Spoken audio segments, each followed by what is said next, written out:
Inilah kata-kata sesat di sini. Lihat ya. Ingatlah Allah sebagaimana yang ditunjukkannya kepadamu. Hebat ya. Jadi Allah itu akan bertajalli, akan menunjukkan dirinya hanya kepada mereka-mereka yang mau mengenalnya. Ulangi Bapak Ibu. Ingatlah Allah sebagaimana yang ditunjukkannya kepadamu. Masuk akal nggak ayat ini? Lihat saya semuanya. Saya menunjukkan apa sekarang? HP. Bisa nggak mengingat yang saya tunjukkan? Okay. Saya menunjukkan apa sekarang?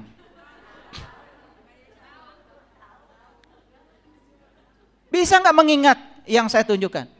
Masa menunjukkan di sini? Ulangi. Kalian tuh kurang pintar ya. Saya sedang menunjukkan apa? HP. Ingat gak yang ditunjukkan? Oke. Kalian hanya bisa mengingat yang ditunjukkan saja. Yang tidak ditunjukkan gak bisa ingat. Oke? Sekarang.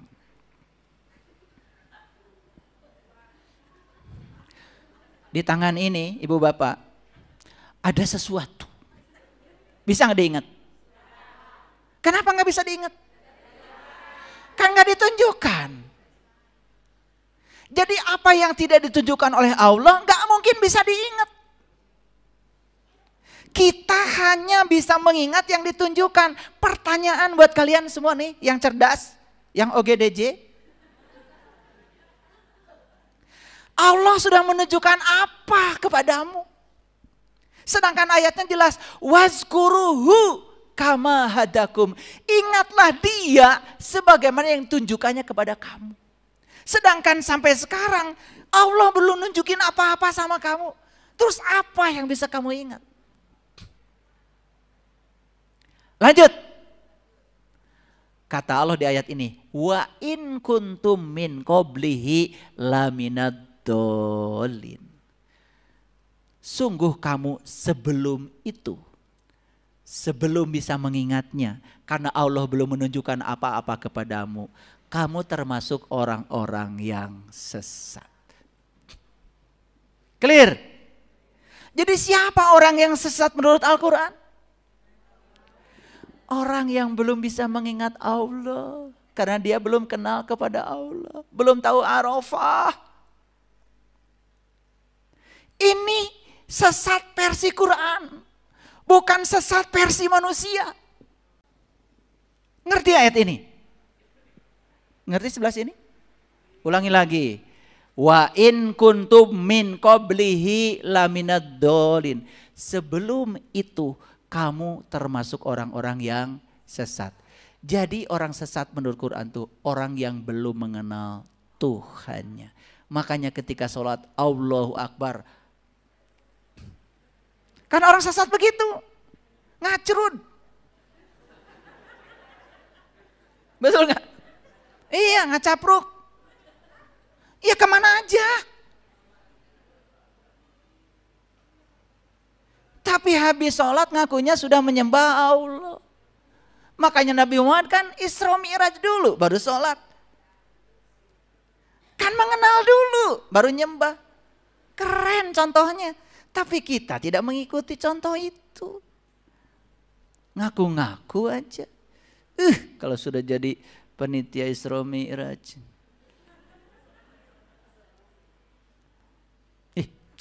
Surganya juga paling mana ya? Clear? Tadi Quran surat apa? Surat Al-Baqarah ayat 198. Yuk lihat saya sekarang. Sekarang saya tunjukkan ayat lain dalam Al-Quran. Ini Quran surat Ibrahim. Quran surat Ibrahim saya bacakan dari ayat yang kedua. Perhatikan. Allah yang memiliki segala apa yang di langit dan di bumi. Setuju? Yes. Jadi siapa pemilik yang di langit, yang di bumi? Kalian ada di mana? Di bumi. Rumah kalian ada di mana? Mobil kalian ada di mana? Suami kalian ada di mana? Anak kalian ada di mana? pemiliknya siapa? Bohong. Kalian kalau ngaji satu ayat aja, Allah memiliki segala apa yang di langit dan di bumi. Ya sudah. Kalian jangan posesif. Jangan merasa memiliki. Karena begitu kalian merasa memiliki, kalian takut kehilangan yang kalian miliki. Itu sumber penderitaanmu. Jadi siapa yang memberitakan kamu? Allah atau dirimu? Allah. Enak aja. Allah justru memerdekakan. Allah pemilik apa yang di langit dan di bumi. Gak ada milikmu. Ya sudah, selesai. Paham? Yang sebelah sini harus tahu. Dan kecelakaanlah bagi orang-orang yang tertutup. Jadi orang yang tertutup. Jadi orang kafir itu bukan orang yang berbeda keyakinan dengan kita. Udah gak zaman lagi. Orang yang kafir itu orang yang kafir. Kafir itu tutup. Yang tertutup pemikirannya. Tertutup terhadap pandangan orang lain. Tertutup terhadap kritik. Tertutup terhadap ilmu-ilmu baru. Merasa diri paling benar. Itu yang berbahaya. Itu namanya kafir bahasa Quran. Lanjut. Siapa orang-orang yang tertutup itu, kata Quran. Dengarkan kata-kata Quran. Ini Ibrahim ayat yang ketiga. Allazina yastahibbunal hayatad dunya alal akhirah wa yasudduna an sabilillah wa yabgunaha iwaja ulaika fi dhalalim ba'id. Nah, ini dolalnya pakai ba'id. Bararaid. Oh, udah jadi bahasa Sunda ya. Itu bahasa Arab. Ba'id itu jauh banget. Nah, dhalalim ba'id ini sesatnya amat sangat sesat. Nah, siapa yang sesat menurut Quran? Satu, orang yang mencintai dunia lebih dari akhirat. Ini lanjutannya tadi. Yang kedua, orang yang menghalang-halangi manusia dari jalan Allah. Nomor dua, yang ketiga, orang yang menginginkan jalan Allah itu bengkok. Maka kata Quran, ulaika fi dhalalim ba'id. Mereka itu adalah berada dalam kesesatan yang jauh. Ini sesat versi Quran. Coba kalau versi Quran, termasuk gak kalian orang yang sesat? Gak usah keras-keras. Kita rinci ya. Kita rinci. Ini baru 2 ayat yang saya sampaikan. Menurut versi Quran, orang sesat itu satu, yang belum bisa mengingat Allah. Karena kepadanya belum Allah menunjukkan apa-apa. Satu. 2, orang yang mencintai dunia lebih daripada akhirat. 2 ya. 3, orang yang menghalang-halangi manusia dari jalan Allah. Suka nggak Bapak Ibu menghalang-halangi diri Bapak Ibu dari jalan Allah? Enggak kok. Harus kasih contoh kayaknya ini ya. Kata Allah tuh di sini, kamu jangan bohong. Tapi bohong?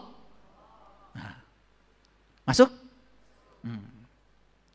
Kata Allah, kamu jangan benci sama orang lain. Aku juga mencintai mereka. Tapi kamu tetap membencinya. Cuman karena berbeda dengan kamu. Masuk? Nah, dikasih contoh baru pada ngaku ya. Ini orang yang menghendaki jalan Allah itu bengkok. Akhirnya dibengkokkan oleh dirinya sendiri. Apa yang terjadi? Orang yang selalu melawan kehendak Allah dalam dirinya, lama-kelamaan dia merasa terpisah dari Allah, lalu merasa amat jauh dari Allah. Batinnya tidak akan pernah damai. Nah, kelompok orang yang seperti ini kata Quran, itulah orang yang sesat sejauh-jauhnya sesat. Clear sampai di sini. Oke, jadi banyak ya sekarang pengetahuan baru ya. Ini semua Quran. Saya menghindari diri dari persepsi. Oke, sekarang bagaimana caranya kita supaya dapat nikmat itu? Nah, kata Quran surat Al-An'am ayat 151. Ini kalau saya bacakan bahasa Arabnya kepanjangan. Saya sudah rangkum isi dari Quran surat Al-An'am ayat 151. Surat ke-6 151. Nanti Bapak Ibu catat surat ke-6 ayat 151. Bagaimana cara mencapai nikmat Allah itu? Ini udah cara. Di surat Al-An'am 151 ada 5 cara. Ada 5. Oke, sekarang saya tunjukkan. Apa aja caranya? Sudah dibuat rinci. 1. Janganlah kamu mempersekutukan sesuatu dengan dia. Itu cara yang pertama. Kenapa ada orang yang mempersekutukan Allah? Kenapa ada orang yang menduakan Allah? Saya sudah jelaskan di kajian sebelumnya. Orang yang mempersekutukan Allah itu gara-gara dia tidak tahu dan kenal kepada Allah. Jadi kalau begitu, ayat yang pertama ini, surat Al-An'am 151 ini menegaskan kepada kita, kalau kamu ingin mencapai nikmat Allah, 1 perintahnya, kenali Allah. Karena Allah bersamamu lebih dekat daripada urat nadi lehermu. Ketangkap?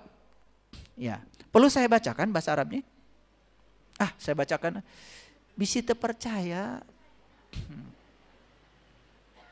Kan kata Allah di sini, Kul ta'alau ajlu ma harrama rabbukum alaikum. Ya, katakanlah, aku ingin beritahukan kepadamu tentang apa yang Allah haramkan bagi kamu. Yang pertama, alla tusyriku bihi syai'an. Baru percaya ya sekarang ya? Ya, jadi yang pertama kata Allah, kalau ingin mencapai nikmatku, yang pertama, jangan kamu persekutukan aku dengan selain aku. Ini perintah dari Allah agar kita mengenal Dia. Bukan Dia yang kita kenal dari versi orang, tapi Dia yang kita kenal dari versi sejatinya Dia. Makanya Dia tidak bisa diterangkan, tidak bisa dijelaskan, tidak bisa dipelajarkan. Tetapi Dia ada bersamamu dan bisa ditemui kapanpun kamu mau. Karena Dia tidak pernah tidur, tidak pernah terkantuk sekalipun. 2. Berbuat baiklah terhadap kedua orang tua. Itu yang kedua. Makanya saya kasih tahu ya, yang suka berantem sama ibu bapaknya, yang pelit sama ibu bapaknya, yang tidak menghormati orang tuanya, awas ya. Jadi orang tua dalam Al-Quran itu ada 2, wabil walidain. Orang tua yang pertama yang melahirkan kita secara jasmani, yang menjemput kita dari langit ke bumi, itu orang tua jasmani. Ayah dan ibu itu dihitung setengah-setengah, dijumlahkan jadi 1. Itu baru 1 orang tua. Kita harus punya orang tua yang kedua.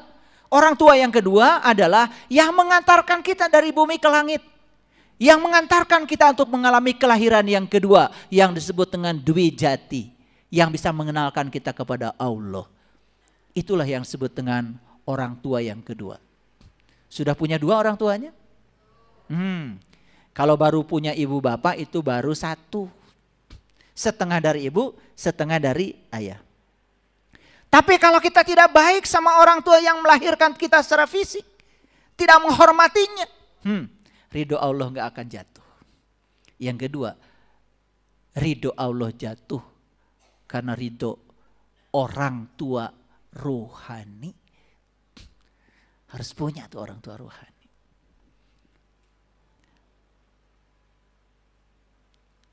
Itu cara kedua. Cara yang ketiga, janganlah kamu membunuh anak-anak kamu karena takut kemiskinan. Kami akan memberi rezeki kepadamu dan kepada mereka. Awas. Kasus aborsi sekarang ini terjadi di mana-mana.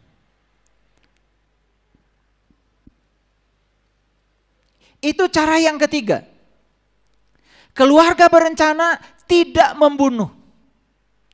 Keluarga berencana membatasi kelahiran. Jangan salah kaprah. Sudah dicatat?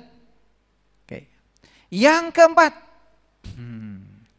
janganlah kamu mendekati perbuatan-perbuatan yang keji, baik yang nampak diantaranya pun yang tersembunyi. Bagaimana kita mau mencapai nikmat Allah? Setiap hari kita berlawanan dengan Allah. Ya, setiap kita berlawanan dengan Allah, berarti kita itu sedang melakukan perbuatan keji. Keji. Dari dalam bilang, tolong dia, kasihan. Perhitungan banget. Egois.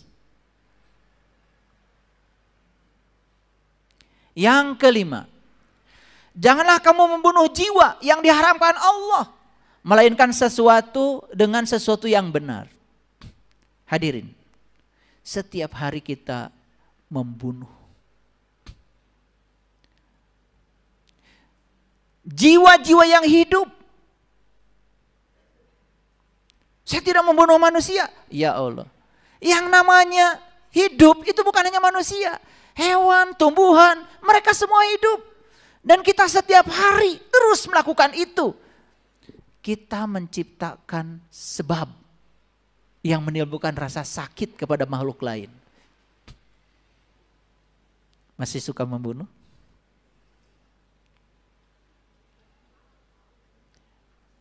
Melainkan dengan sesuatu yang benar. Rasulullah pernah dikabarkan beliau membunuh ular. Karena itu membahayakan. Itu tetap membunuh ya. Dan minta maaf. Tetapi itu karena membahayakan. Kita nggak bahaya juga dibunuh terus. Makanya kita terus menimbulkan sebab rasa sakit pada makhluk lain. Makanya leluhur-leluhur kami ya di tanah Parihang ini mengajarkan cari makanan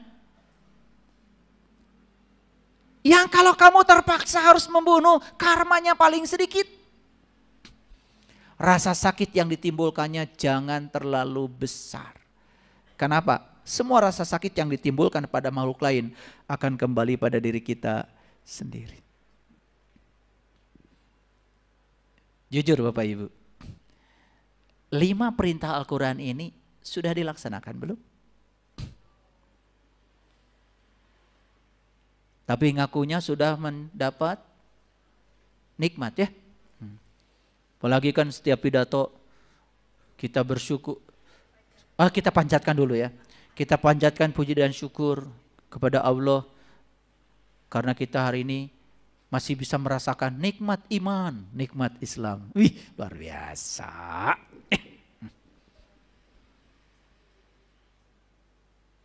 Begitu tanya nikmatnya apa? Ada nikmat iman teh yang mana? Nikmat Islam tuh yang mana? Gak ngerti. Nikmat Islam tuh nikmat berserah diri.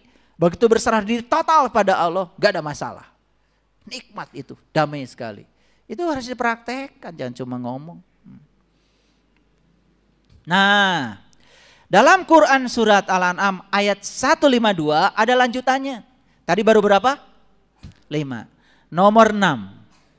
Janganlah kamu dekati harta yatim kecuali dengan cara yang baik hingga sampai ia dewasa. Mengerti? Mengerti apa tidak? Sudah tahu harta yatim? Gak pakai anak. Harta yatim. Wala taqrabu malal yatim. Gak pakai anak.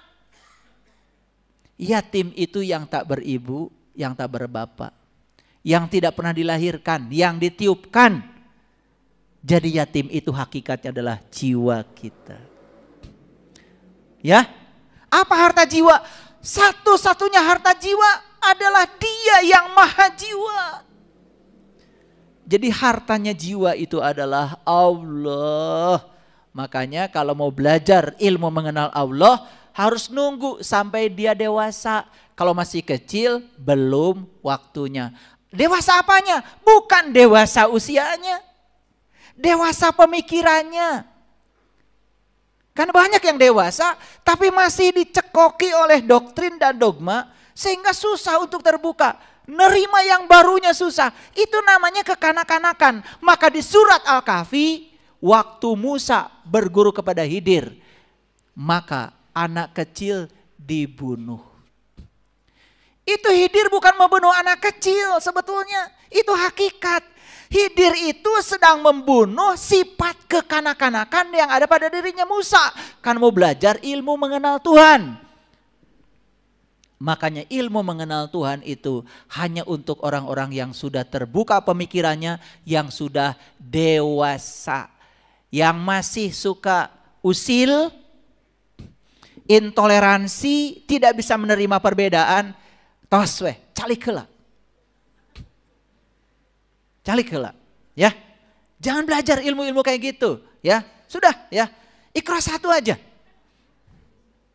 Iqra 1. Naiklah paling Iqra 2.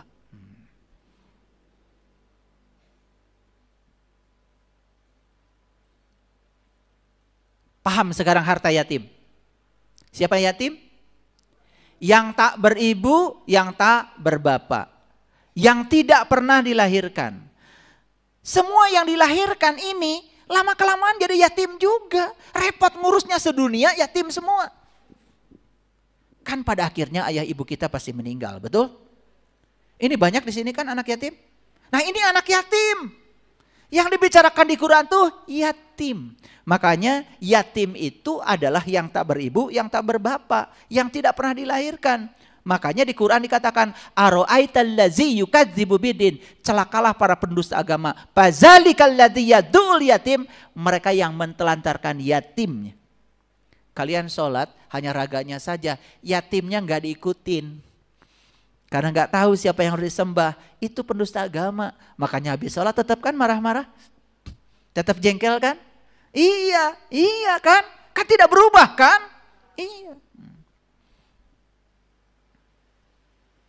Yang ketujuh, dan sempurnakanlah takaran dan timbangan dengan adil.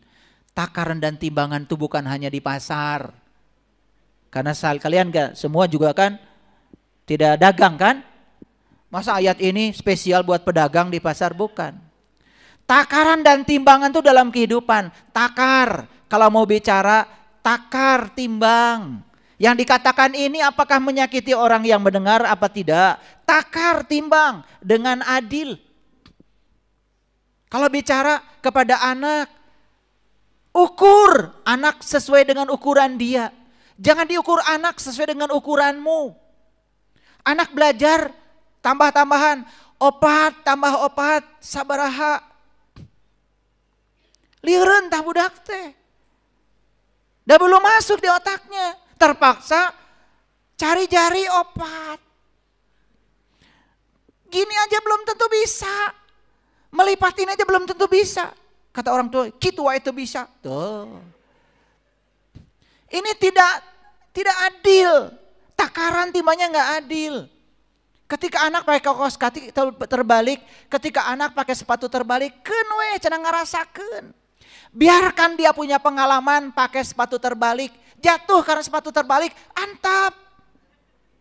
Biar punya pengalaman ternyata sepatu terbalik itu gini rasanya, biarkan, itu belajar. Paham? Selama tidak berbahaya, biarkan. Anak belajar 4 tambah 4. Kieu ieu kieu. Maneh hese, maneh mah tuh. Bari amak-amakan, erek asup kumaha ka budak. Kolotna emosi gitu. Betul enggak? Iya opat. Iya opat. Nah, kata jumlah aja di otaknya belum nyampe. Tapi kita menganggap anak tuh mengerti yang kita mau. Tinggal dijumlahkeun, jumlahkeun. Tuh sareuri tah nu rumasa. Betul apa tidak Bu? Nah eta ya. Jadi tidak adil. Makanya sempurnakan takaran dan timbangan dengan adil. Suami pulang capek. Ya sudah rawat dulu, peluk dulu. Di mana? Jeung saha? Mawa naon? Tuh. Harusnya apa? Sudah alhamdulillah Bapak tos uih. Keun we telat oge. Nu penting uih. Daripada bang toyib terbalik-balik.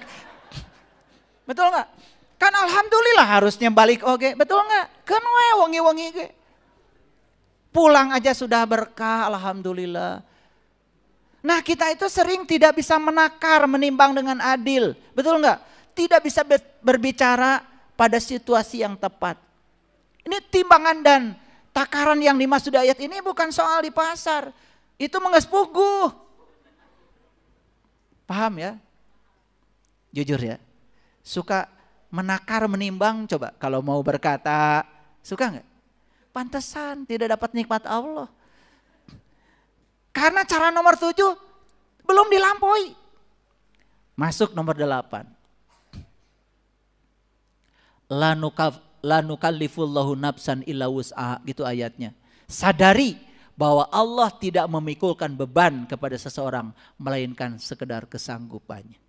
Kalau semua yang di masjid ini, yang di rumah sedang mendengarkan TikTok saya, sadar dengan ayat ini, la nukallifullahu nafsan illa wus'aha, sebagaimana yang dijelaskan di Quran surat Al-An'am 152. Allah tidak mungkin membebankan hambanya di luar kesanggupannya. Berarti apapun yang terjadi dalam hidupku sebetulnya sudah diukur oleh Allah sesuai dengan kesanggupanku.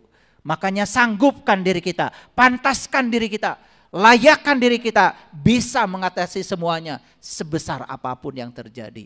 Jangan cengeng. Dikit-dikit mengeluh. Ya Allah, menikir-kir teuing.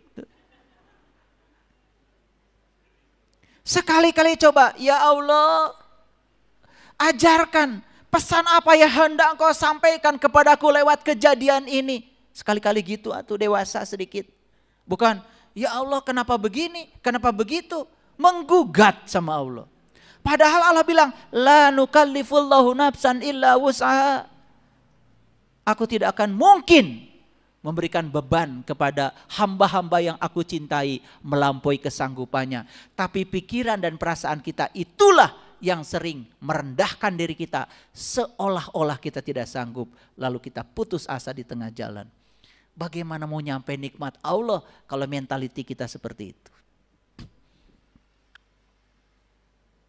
Yang ke-9. Dan apabila kamu berkata, maka hendaklah kamu berlaku adil, kendati pun itu adalah kerabatmu. Waduh, ini Quran keren banget. Karena kita ini memang kalau urusan keluarga kadang-kadang tidak adil. Disinilah masuknya konsep nepotisme. KKN. Jadi KKN itu dia pejabat di departemen ini. Bro, anak incuna. Walaupun dia tidak layak, tidak punya kompetensi untuk di situ, dia tidak bisa berlaku adil. Dia tidak berlaku adil, terutama untuk kerabatnya. Untuk orang lain dia adil. Kamu harus mengikuti tes ini, tes ini, tes ini. Keluarganya nggak pakai tes. Coba bayangkan Bapak Ibu, ieu nu kararieu seueur atau napi loba.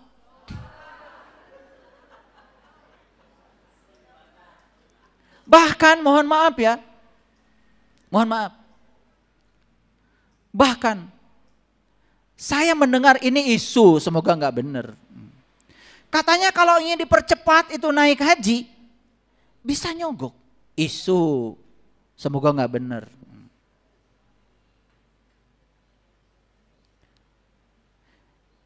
Ini kan berarti nggak bisa berlaku adil. Urusan spiritual aja bisa sogok, menyogok. Padahal di Quran, di dalam hadis kan, ar-rasi wal murtasi finnar. Yang nyogok dengan yang disogok, dua-duanya masuk neraka. Jujur Bapak Ibu. Bisa nggak kita berlaku adil? Terutama pada kerabat. Saya dosen di sebuah universitas. Anak saya mau masuk universitas di mana saya ngajar di situ. Saya bilang sama anak saya, kamu mau kuliah di mana? Pengen di universitas ayah, boleh? Tes. Kalau lulus, ya kuliah di sana. Gak lulus, jangan minta tolong sama saya.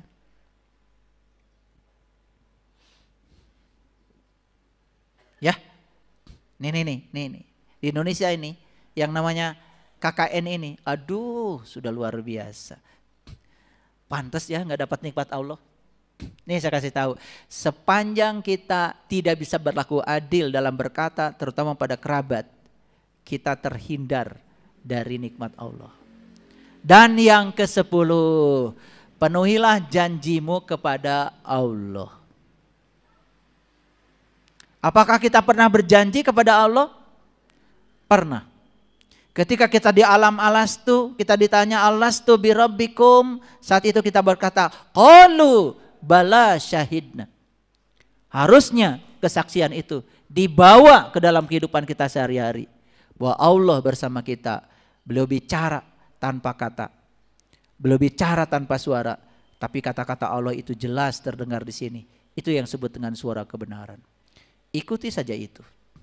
Maka 10 jalan ini oleh Allah di dalam Quran surat Al-An'am ayat 153 dikatakan wa anna hada sirati mustaqima fattabi'uhu, dan bahwa ini adalah jalanku yang lurus, ikuti dia. Ulangi ya. Jadi jalan yang lurus ada berapa tadi? Ada 10.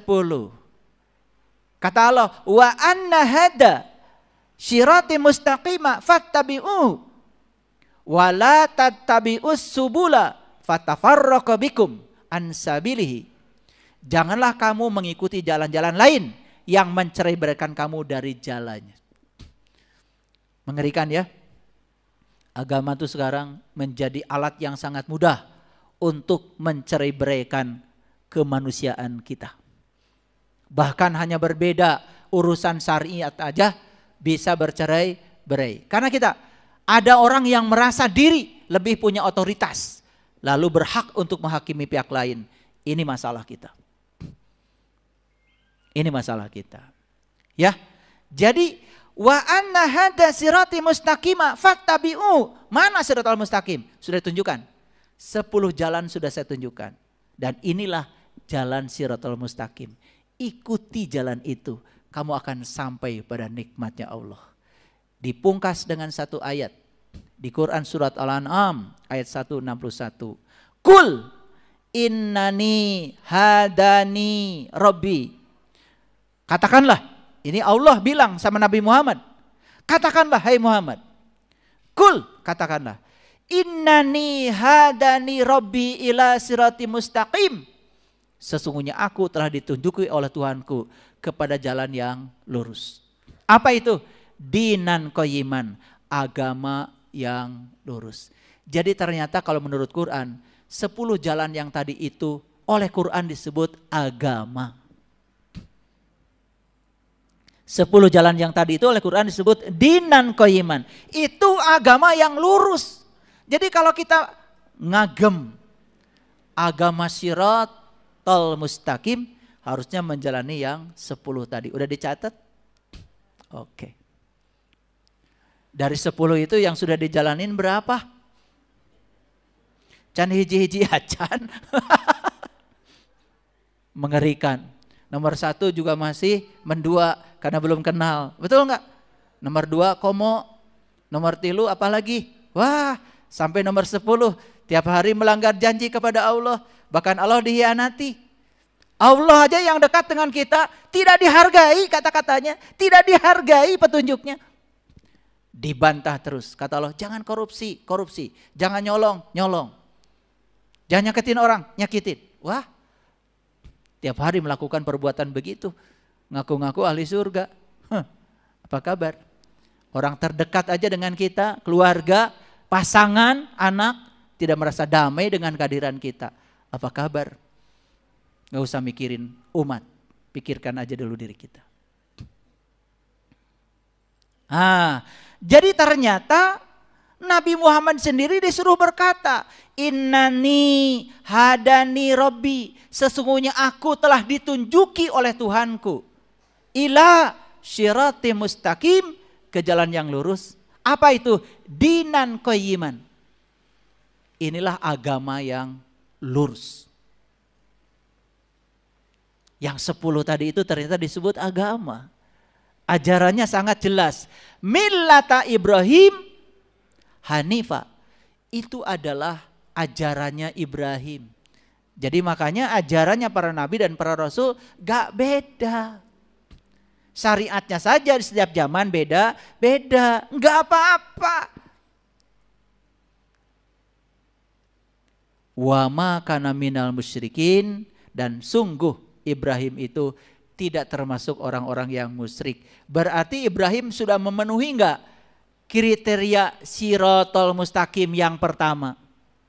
Sudah? Iya. Makanya kalian ketika umroh, ketika haji kan talbiyah. Labbaik Allahumma labbaik, labbaik la syarika laka labbaik, innal hamda wa ni'mata la syarika lak. Aku datang memenuhi panggilanmu ya Allah untuk membebaskan syirik yang ada padaku. Labbaik Allahumma labbaik, labbaik la syarika laka labbaik, innal hamda wa ni'mata laka wal mul la syarika lak. Jadi kita haji, umroh, pergi ke Baitullah itu satu tujuannya, membebaskan syirik. Supaya kita ketemu dengan siapa? Dengan yang punya rumah, bukan ketemu rumahnya. Li ilafi Quraisy ilafihim rihlatas sita'i was-shaif falyabudu rabb hadzal bait. Jangan sembah rumahnya, kata Allah, sembah yang punya rumah. Hadirin, setelah saya jelaskan secara rinci cara mencapai nikmat Allah, caranya sudah saya kasih. Silakan. 10 jalan yang diajarkan surah Al-An'am 151, 152 yang oleh Quran surat Al-An'am ayat 161 dikatakan dinan qayyiman, agem. 10 itu. Silakan. Rinci dari 10 ini mana yang saya belum? Nomor 1 belum, usahakan. Nomor 2 belum, usahakan. Nomor 3 belum, usahakan. Sampai nomor 10. Saya jamin hadirin, kalau kita sungguh-sungguh menjalankan 10 jalan itu, luar biasa. Bahkan nikmat Allah itu berlimpah ruah setiap ruang dan waktu. Hidup penuh dengan keberlimpahan. Hidupku kini mudah, hidupku kini indah, semua yang ku butuhkan selalu ada. Tubuhku semakin sehat, jiwaku semakin kuat. Terima kasih Tuhan, ku bahagia. Terima kasih. Assalamualaikum warahmatullahi wabarakatuh.